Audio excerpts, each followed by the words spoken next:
Avez-vous déjà ressenti cette étrange lassitude intérieure, pas une douleur physique, pas même un choc émotionnel lié à un événement précis, mais un épuisement plus profond, presque invisible, que rien ne semble pouvoir apaiser?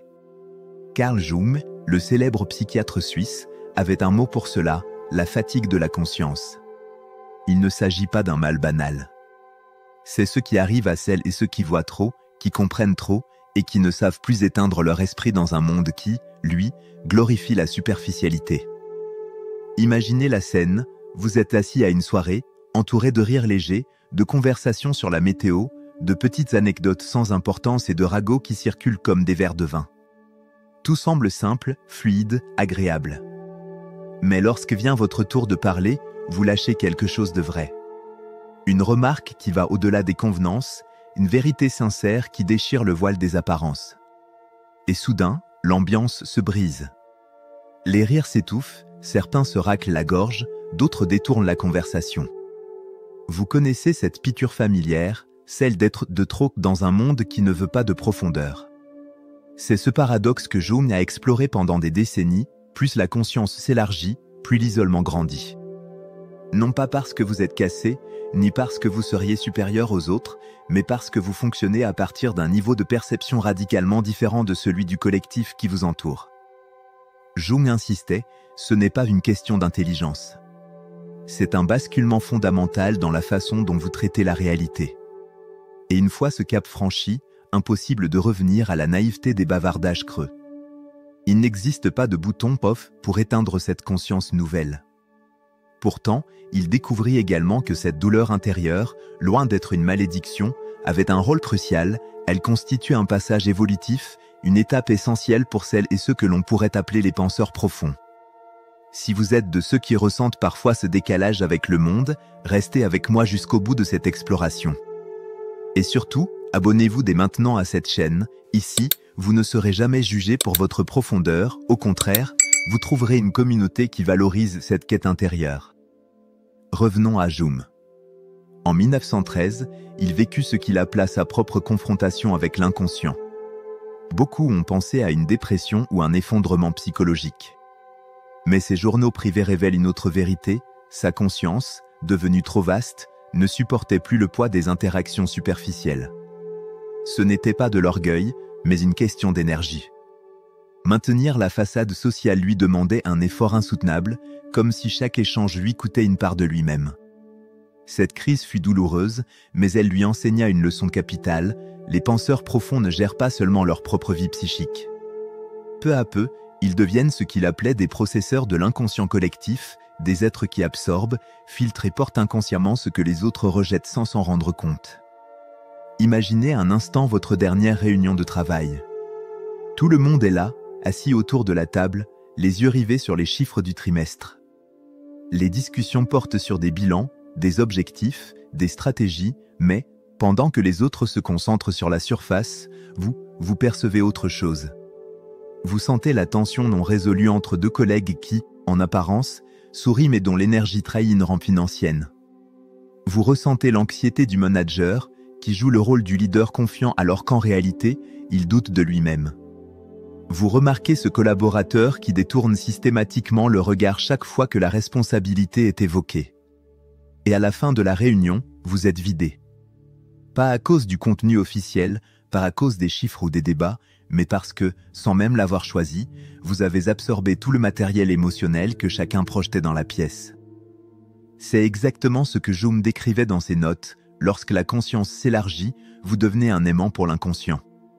Vous captez les tensions silencieuses, les blessures cachées, les ombres que les autres dissimulent derrière leur masque. Un de ses patients, une thérapeute nommée Elena, vivait cette expérience de façon brutale. Après chaque réunion d'équipe, elle se retrouvait totalement épuisée, au point de douter de sa vocation. Mais Jung, en analysant son cas, comprit que ce n'était pas elle le problème. Elle n'essayait même pas de sauver les autres. Sa conscience, devenue plus fine, percevait simplement les résidus psychiques des gens comme une sorte de bruit de fond permanent, impossible à ignorer.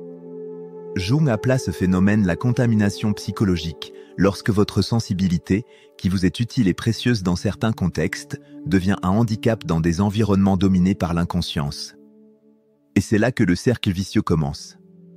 Vous évitez les rassemblements sociaux parce qu'ils vous drainent. Mais en vous retirant, les autres vous jugent antisocial, étrange, voire dépressif. Alors vous êtes confronté à un dilemme cruel, soit vous participez et vous vous épuisez, soit vous vous protégez et vous êtes incompris. Mais Jung poussa l'analyse plus loin. Selon lui, cette difficulté ne vient pas seulement de l'extérieur. Car une fois que vous avez touché votre moi authentique, il devient presque impossible de continuer à jouer des rôles sociaux qui ne vous correspondent plus. Avant, sans le savoir, vous pouviez vous adapter à chaque contexte, un masque pour le bureau, un autre pour la famille, un autre encore pour vos amis. Mais après l'éveil, porter ces masques vous donne la nausée. Jung parlait de nausée existentielle. Vous êtes dans une réunion d'entreprise, feignant que vos interventions stratégiques ont une importance capitale, mais au fond de vous, vous savez que ce n'est qu'un théâtre. Vous assistez à un repas de famille où l'on attend de vous que vous jouiez un rôle ancien, mais qui ne correspond plus du tout à ce que vous êtes devenu. Vous continuez à entretenir des amitiés bâties sur des valeurs que vous avez dépassées depuis longtemps. Et plus vous forcez, plus cela ressemble à une trahison envers vous-même. Jung lui-même confia dans ses journaux combien il lui était devenu insupportable de prétendre être simplement le psychiatre suisse respectable, alors qu'il avait vu des profondeurs de l'âme que sa discipline refusait encore de reconnaître. Pour lui, continuer la performance sociale, c'était comme goûter à une forme lente de mort. Mais ce n'était pas une fin. C'était un début. Car derrière cette douleur se cachait une étape nécessaire, une transformation en cours. Ce que Jung a découvert est fascinant, ce sentiment de rejet du monde, ce besoin irrépressible de se retirer, n'est pas un signe de faiblesse ni une fuite. Il s'agit d'une étape universelle, un archétype inscrit dans toutes les cultures à travers l'histoire. Jung l'appelait la phase de l'ermite. Chaque société ancienne, qu'il s'agisse de traditions chamaniques, de communautés spirituelles d'Orient ou de rites initiatiques en Afrique, a reconnu cette étape, un moment où l'individu doit quitter temporairement le groupe pour rencontrer sa propre profondeur. Ce retrait n'est pas une pathologie. C'est une nécessité psychologique et spirituelle. Car comment pourriez-vous intégrer vos parts d'ombre tant que vous êtes entouré de gens qui exigent que vous restiez lumineux et convenable ? Comment pourriez-vous découvrir votre voix authentique alors que le bruit collectif vous impose constamment d'entrer dans un rôle ? Jung a montré que ce retrait conscient est en réalité un processus d'individuation, l'étape cruciale où l'on cesse de vivre en fonction de la validation extérieure pour commencer à se construire de l'intérieur. Mais ce processus suit un chemin en 3 phases. Première phase, la reconnaissance. Tout commence par une prise de conscience subtile mais dérangeante. Vous réalisez soudain combien les interactions sociales vous coûtent en énergie. Vous sentez le besoin de passer plus de temps seul, non pas par désintérêt, mais pour digérer et intégrer ce que vous vivez. Vous commencez à voir des comportements chez les autres que vous ne pouvez plus accepter inconsciemment. Mais cette lucidité crée une tension, au fond de vous, vous voulez encore appartenir au groupe. Deuxième phase, le désengagement sélectif. Peu à peu, vous commencez à choisir. Certains environnements deviennent nourrissants, d'autres drainants. Vous déclinez certaines invitations. Vous refusez des obligations qui vous forcent à endosser des rôles que vous avez dépassés. Vous recherchez naturellement des personnes qui partagent un niveau de conscience similaire au vôtre. Mais pour ceux dont vous vous éloignez, ce tri ressemble souvent à du rejet. Troisième phase, l'intégration et le retour. Après un temps suffisant de solitude, vient le moment de revenir. Mais vous ne revenez pas comme avant. Vous n'êtes plus en quête d'approbation, vous n'essayez plus de vous fondre dans le décor. Vous apportez simplement votre présence authentique à ceux qui sont capables de la recevoir. Vous savez désormais participer à la vie sociale sans vous perdre dans les attentes ou les illusions. Jung illustrait cela à travers des cas concrets. L'un de ses patients, le docteur Heinrich Weber, disparut de la vie universitaire pendant 18 mois. Ses collègues crurent qu'il souffrait d'une dépression. Mais Jung savait qu'il vivait une percée intérieure. Weber, en s'isolant, intégra des révélations sur la psyché humaine qu'il n'aurait jamais pu atteindre en continuant à jouer son rôle de professeur respectable. Lorsqu'il revint, ce n'était pas pour redevenir le même, mais pour transformer son domaine avec une perspective entièrement nouvelle. Et c'est là le cœur de l'enseignement de Jung, le retrait conscient n'est pas une fuite du monde. C'est une préparation à contribuer au monde différemment. Ceux qu'il appelait les habitants des frontières sont les meilleurs exemples de ce processus abouti. Ils ne sont ni totalement repus, ni totalement absorbés par la société. Ils existent à la lisière, capables de participer sans se laisser avaler. Ils créent des entreprises qui placent le bien-être avant le profit. Ils conçoivent des œuvres d'art qui résonnent dans les profondeurs plutôt que de flatter la surface. Ils construisent des communautés basées sur la sincérité plutôt que sur des masques. Et surtout, leur seule présence devient un rappel vivant, il existe d'autres manières d'être. Les notes personnelles de Jung révèlent une idée fascinante. Plus une conscience est intégrée, plus elle agit silencieusement, presque comme une force invisible. Les êtres éveillés ne se présentent pas comme des gourous, ne cherchent pas à convaincre, ne prêchent pas. Ils vivent simplement à partir d'un autre niveau de réalité, et leur seule manière d'être modifie déjà leur environnement. Jung observait que ceux qui traversaient ce chemin de solitude et d'intégration devenaient, sans le vouloir, sélectivement visibles. Pour les personnes enfermées dans la recherche compulsive de validation, ils semblaient invisibles, inintéressants, dérangeants même. Mais pour ceux qui étaient prêts à une rencontre authentique, ils apparaissaient comme des phares dans l'obscurité. C'est ainsi que Jung décrivait ces figures en marge comme des habitants des frontières. Des individus revenus de leur phase d'ermite, capables d'être présents dans la société, mais sans jamais être absorbés par elle. Leur regard est lucide, leurs choix sont conscients, leurs actions ne sont plus dictées par la peur ou l'inconscience collective. Et c'est précisément cette posture qui crée un impact durable. Car ils démontrent, par leur seule existence, qu'une autre manière d'habiter le monde est possible. Un de ses patients illustre parfaitement cette vérité. Disparu pendant 1 an et demi de la scène académique, il fut jugé absent, inactif, perdu par ses collègues. Mais lorsqu'il revint, transformé par cette solitude nécessaire, il proposa des idées qui changèrent profondément son domaine. Il ne s'agissait pas de renier la société, mais d'y apporter une contribution authentique, née de l'intégration intérieure. Ce phénomène ne s'arrête pas aux individus isolés. Jung remarqua que la conscience agit de façon contagieuse, mais pas comme on pourrait le croire. Les personnes à moitié éveillées, encore piégées dans leur ego spirituel, créent souvent plus de confusion qu'autre chose en essayant de réveiller les autres trop tôt. Mais ceux qui ont traversé jusqu'au bout l'intégration ne cherchent rien. Ils sont simplement là. Et cette simple présence devient une onde de choc silencieuse. Imaginez un repas de famille où, au lieu de se fondre dans les anciens rôles, vous restez vous-même, sans masque, sans chercher à plaire, sans chercher à convaincre. Vous ne prêchez pas, vous ne forcez rien. Mais soudain, les conversations changent imperceptiblement. Certains se sentent mal à l'aise, d'autres intrigués. Quelques-uns se rapprochent de vous sans savoir pourquoi. C'est cela que Jung appelait résonance morphique, une transformation qui se diffuse non pas par les mots, mais par la présence.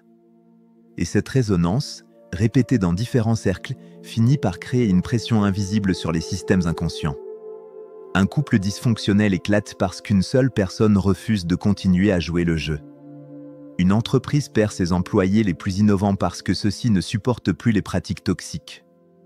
Un mouvement politique s'effrite quand certains de ses membres voient à travers les projections psychologiques qui le nourrissent. Ce sont ces retraits sélectifs, ces refus silencieux, qui créent une dynamique de transformation collective. Jung y voyait la preuve que l'évolution de l'humanité ne dépend pas d'une majorité éveillée, mais d'une minorité intégrée. Pas besoin que tout le monde change en même temps. Il suffit d'un nombre critique d'individus alignés, ancrés, conscients. C'est à ce moment-là que le point de bascule se produit. Alors, si vous vous sentez parfois en marge, si votre présence semble déranger ou éveiller malgré vous, sachez que vous incarnez déjà ce rôle, celui de l'aimant de conscience. Vous ne forcez rien, vous montrez simplement, par votre être, qu'une autre voie existe.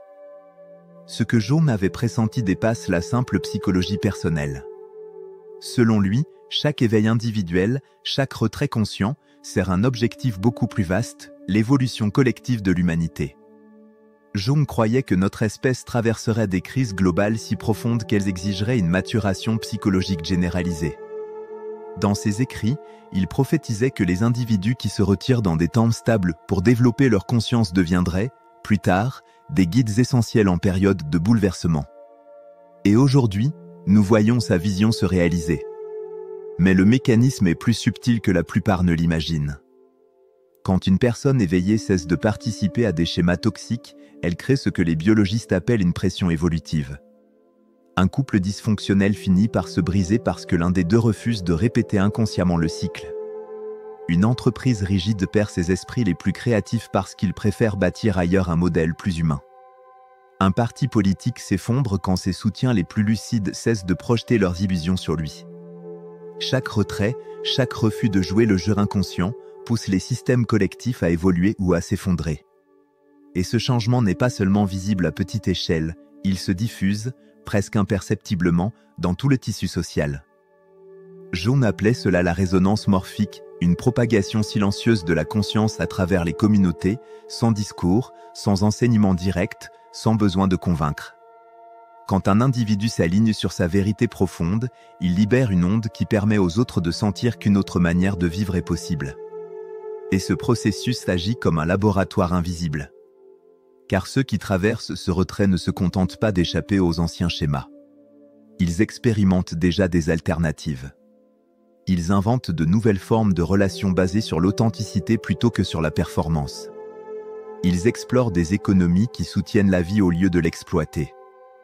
Ils testent des pratiques de guérison qui s'attaquent aux racines plutôt qu'aux simples symptômes. Ils développent des modes de vie qui respectent autant l'individu que la planète. Ainsi, lorsque la culture dominante finit par être prête, les prototypes existent déjà. Les pionniers silencieux ont préparé le terrain. Jung voyait là un principe fondamental, la transformation collective n'a pas besoin que tout le monde s'éveille. Il suffit d'une masse critique. Un petit nombre d'individus profondément alignés peut créer un point de bascule qui entraîne des changements à grande échelle. Ceux qui se retirent discrètement de la société pour faire leur travail intérieur ne fuient donc pas le monde. Ils en deviennent les éclaireurs. Leur solitude, loin d'être une perte, est une contribution invisible mais essentielle. Et c'est là que se joue la beauté du processus. Car l'impact ne se limite pas à une génération. Les parents qui choisissent d'élever leur conscience transmettent naturellement à leurs enfants une nouvelle manière d'exister. Ces enfants grandissent en considérant comme normales des choses que la génération précédente croyait impossibles, l'authenticité, la profondeur, la conscience relationnelle. Ainsi, les ermites d'aujourd'hui ne se contentent pas de préparer leur propre retour. Ils posent les fondations d'une civilisation plus consciente. Jung n'a jamais idéalisé l'éveil spirituel. Pour lui, ce chemin n'était pas une ligne droite vers la sagesse, mais un parcours semé de pièges subtils. Car toute lumière projette aussi une ombre. Et si l'individuation est un processus nécessaire, elle peut se transformer en une impasse quand l'ego se l'approprie. L'un des premiers dangers qu'il identifia fut le contournement spirituel. C'est ce qui se produit lorsque l'on utilise la conscience non pas pour affronter toute la complexité de l'expérience humaine, mais pour l'éviter. On se cache derrière des concepts élevés pour ne pas affronter sa douleur, sa peur, sa colère ou sa vulnérabilité. Beaucoup de patients de Jung pensaient avoir transcendé les émotions ordinaires. Ils se disaient trop évolués pour s'abaisser à la tristesse ou à la colère. Mais en réalité, ils fuyaient. Jung mettait en garde: croire que l'on est au-dessus de l'humain est une inflation spirituelle, une nouvelle ruse de l'ego pour se protéger. Le signe est subtil mais révélateur, vous commencez à mépriser les gens qui agissent inconsciemment au lieu de les comprendre avec compassion. Vous développez une dépendance au rôle de celui qui voit plus clair que les autres. Vous confondez le retrait nécessaire avec une supériorité déguisée. Jung écrivait: le plus terrifiant des défis est de s'accepter soi-même complètement. Et cela signifie aussi accepter que, même éveillé, vous restez humain, toujours capable de comportements inconscients, toujours vulnérable à vos blessures. L'éveil n'efface pas l'ombre, il vous apprend à vivre avec elle. Un autre piège est celui de l'isolement malsain. Le retrait peut être une étape archétypale de transformation. Mais si l'on s'y accroche trop longtemps, il se transforme en prison. Jung appelait cela la névrose de l'ermite, confondre l'isolement avec l'élimination. Dans ce cas, la solitude n'est plus un espace de maturation, mais une fuite permanente des relations humaines. Au lieu de se ressourcer pour revenir plus fort, l'individu s'enferme, c'est un peu à peu. La solitude qui, au départ, donnait de l'énergie devient source d'anxiété, de dépression et de coupure du lien avec l'humanité. Jung observait que l'individuation authentique ramène toujours vers la communauté, mais d'une manière différente, plus sincère.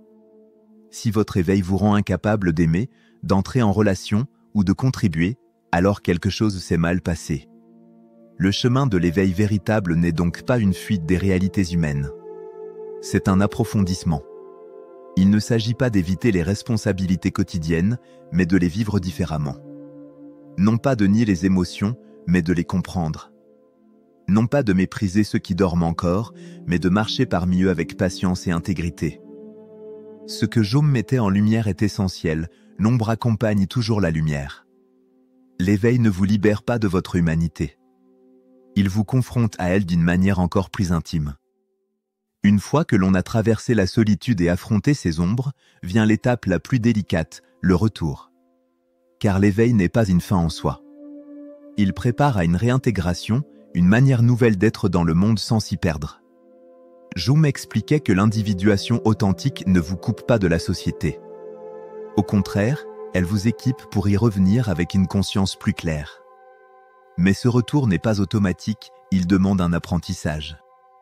La clé, disait-il, est de comprendre la différence entre participation et absorption. Participer consciemment signifie être présent, offrir sa vérité, entrer dans les systèmes humains, mais sans se laisser avaler par leur inconscience. L'absorption, elle, vous replonge dans les masques et les vieux schémas.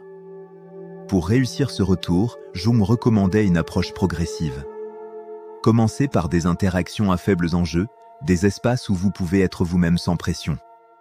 Cela peut être une conversation spontanée avec un inconnu qui n'a aucune attente sur vous. Ou du bénévolat, où votre contribution se fait sans besoin de reconnaissance. Ou encore des cercles créatifs, où l'expression authentique est valorisée. L'idée est simple, réapprendre à être en lien sans performance. Car après l'éveil, la motivation change radicalement. Vous n'interagissez plus pour obtenir quelque chose, validation, statut, appartenance, mais pour offrir une présence, une perspective, une authenticité. Et ce basculement change tout. L'anxiété sociale, le besoin de prouver, la peur du jugement s'effacent peu à peu. Car vous n'êtes plus dépendant des réactions des autres pour vous sentir entier. Mais le véritable test de l'intégration, Jung le savait, n'est pas dans les moments simples. Il se joue dans les environnements imparfaits, les réunions de travail dominées par l'ego, les familles accrochées à leur rôle, les institutions rigides. La question devient, pouvez-vous rester conscient dans ces contextes sans être englouti ? Cela demande 3 compétences essentielles, des limites claires, savoir à quoi vous choisissez de participer et à quoi vous refusez de céder inconsciemment. Une présence solide, restez vous-même même quand les autres projettent leurs ombres. Un soutien adéquat, entretenir des liens avec d'autres personnes conscientes afin de ne pas porter seul ce fardeau. Lorsque ces conditions sont réunies, quelque chose de remarquable se produit. Votre conscience commence à rayonner naturellement. Pas par des discours, pas par des tentatives de convaincre, mais par une forme de résonance silencieuse. Jung appelait cela la participation consciente, un état où l'on peut vivre au cœur même des systèmes imparfaits, tout en restant aligné sur soi. Et c'est dans ce retour maîtrisé que l'individuation trouve son véritable accomplissement. Alors, que révèle en fin de compte le travail de Jung ? Que la douleur que ressentent les penseurs profonds n'est pas une malédiction, ni un défaut, mais le signe d'un processus en cours, celui de l'évolution humaine. Cette fatigue de la conscience que vous portez parfois n'est pas une punition pour être différent. C'est la marque de votre transformation. Ce sont les contractions de la naissance d'une nouvelle manière d'être. Dans un monde qui glorifie la distraction, votre lucidité est rare. Dans un univers qui préfère les masques, votre authenticité est précieuse. Dans une société qui récompense la superficialité, votre profondeur devient une forme de résistance silencieuse. Jung croyait que les penseurs profonds d'aujourd'hui deviendraient les guides de demain. Car votre chemin intérieur ne se limite pas à vous-même. Chaque fois que vous osez dire une vérité inconfortable, chaque fois que vous refusez de jouer un rôle creux, chaque fois que vous vous retirez pour écouter votre voix authentique, vous ouvrez une brèche dans l'inconscience collective. Souvenez-vous de cette scène au dîner où vos mots sincères ont brisé la légèreté des conversations. Vous n'avez pas gâché l'ambiance. Vous avez offert un éclat de conscience. Même si les autres n'étaient pas prêts à le recevoir, quelque chose en eux a vibré. C'est ainsi que l'évolution se propage, non par des discours imposés, mais par la présence d'un être aligné. Votre voyage n'est donc pas égoïste. Il est profondément altruiste. Chaque pas que vous faites vers votre authenticité prépare le terrain pour l'humanité entière. Les enfants qui grandiront à vos côtés hériteront de cette liberté. Les institutions, un jour, intégreront cette maturité psychologique. La culture elle-même se transformera sous la pression de ces consciences silencieuses mais fermes. C'est pourquoi Jung disait « Le privilège d'une vie est de devenir qui l'on est vraiment ».